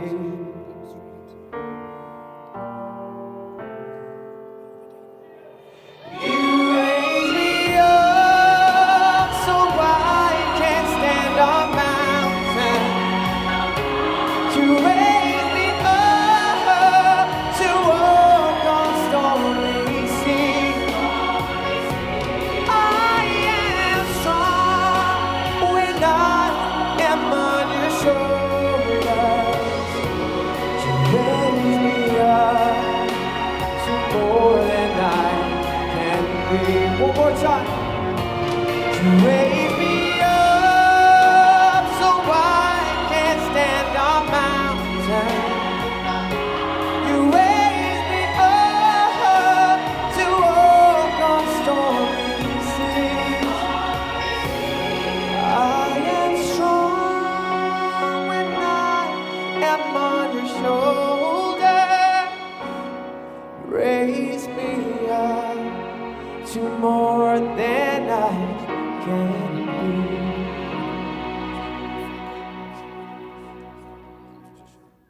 be. You raise me up to more than I can be.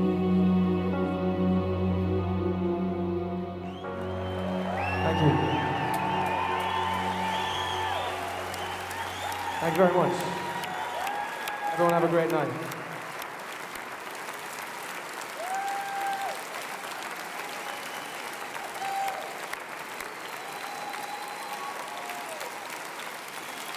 So, ladies and gentlemen, thanks so much for coming tonight. You've given an enormous amount of support, helped change the lives, continue to change the lives of so many here through Rory's Foundation. Thanks so much to Shane. You know who to blame now when your battery runs out on the way home on your phone. Please come up, support the Irish Open up in Portstewart, the Dubai duty-free Irish Open in Portstewart this week.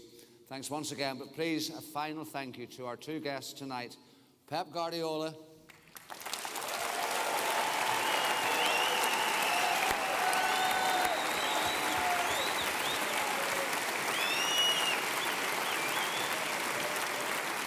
and Rory McIlroy.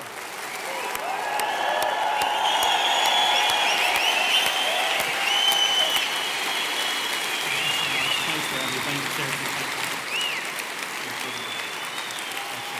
you.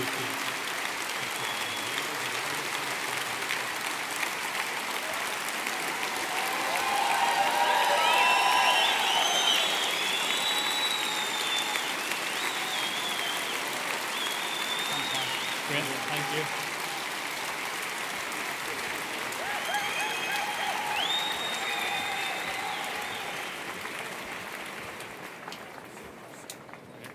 thank you. Thank you. Thanks very much. Cheers. Thank you. That was great, wasn't it? Yeah, it went really well. Thank you. How are you? Yeah, good. See you well? Yeah, great. Yeah. Looking forward to tomorrow? Yeah, well, we'll see.